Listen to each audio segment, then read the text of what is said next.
Hello guys, we are in Ubud in Bali and I'm recording my next astro video. As per your request, I'll be talking about the 12 houses in astrology. So I really hope that you have your birth charts in front of you. I have my little notes here, so I'll be looking down from time to time. So let's start. Imagine the pizza with the 12 slices, right? So draw a horizontal line, and on the very east of this line will be your ascendant sign. This is the rising sign at the moment you were born. From there below, it starts with your first house, second house, third house, all the way until we reach again to the ascendant point. 12 houses. Now, if we draw an imaginary vertical line as well, we will divide this into 4 different groups with 3 houses in each group. As the first group will be the house of awareness of the self.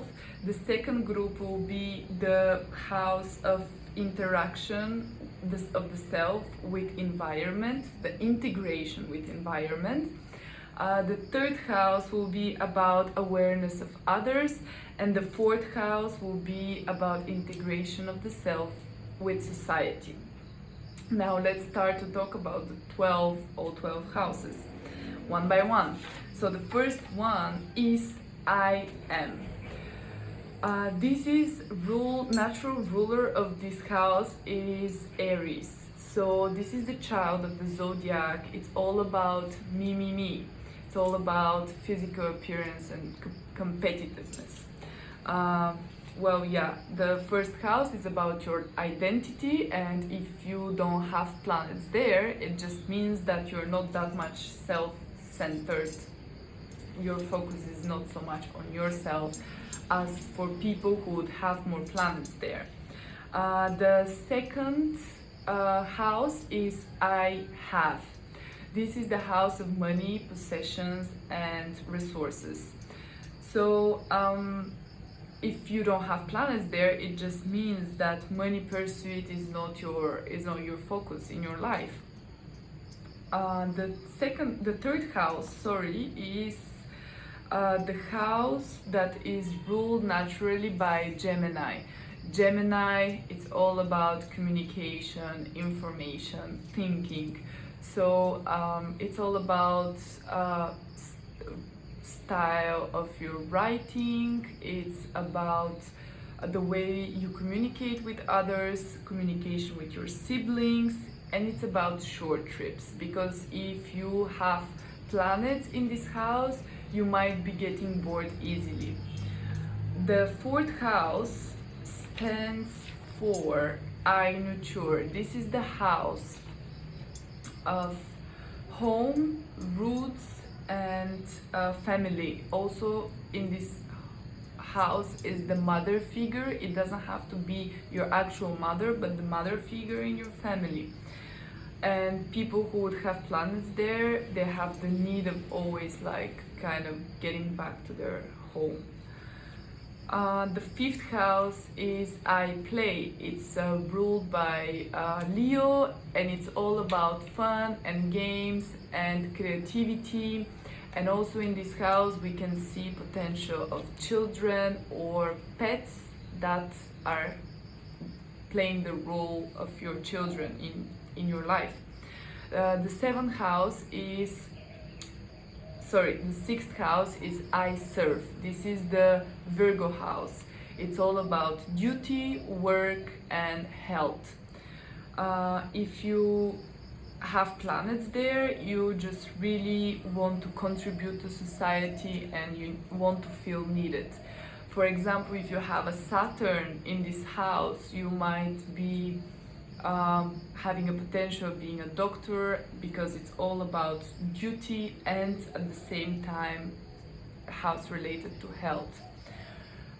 Seventh house is the house of relationships, the house of marriage, the house of business relationships, and also it rules the conflicts with others and the legal matters. This is seventh house is just in front of your first house, opposite your first house, so it's all about you, relationship with others.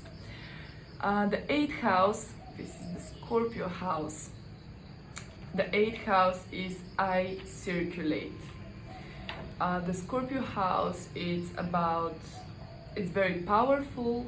It's all about death, transformation, sex, and secrets. People will be, if you have planets there, people would most probably be sharing their secrets with you, and you have to keep them. And as well, it's about dealing with other people's money.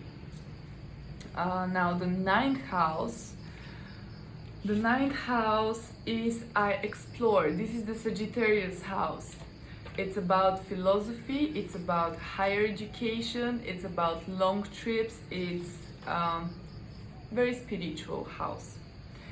Now the 10th house is your public image, your reputation, and your career. If you have planets there, it teaches you how to deal with others. 10th house is I achieve, ruled by Capricorn. 11th house is I aspire. So the 11th house is all about group activities and friends, and this is the, I would call the empath in a way of the horoscope. You're the humanitarian, creating harmony and peace for the whole, not just for the individual. So it's a very complex, you're always into like groups and contributing to society.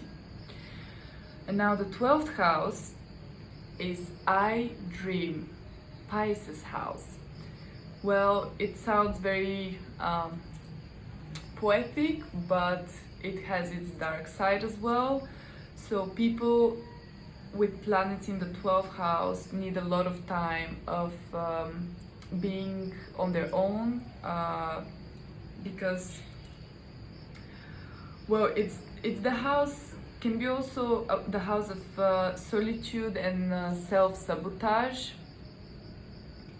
Also deals with prisons and hospitals in some cases, and generally behind the scene activities, but also it's about well, yeah, the subconscious mind and the dreaminess.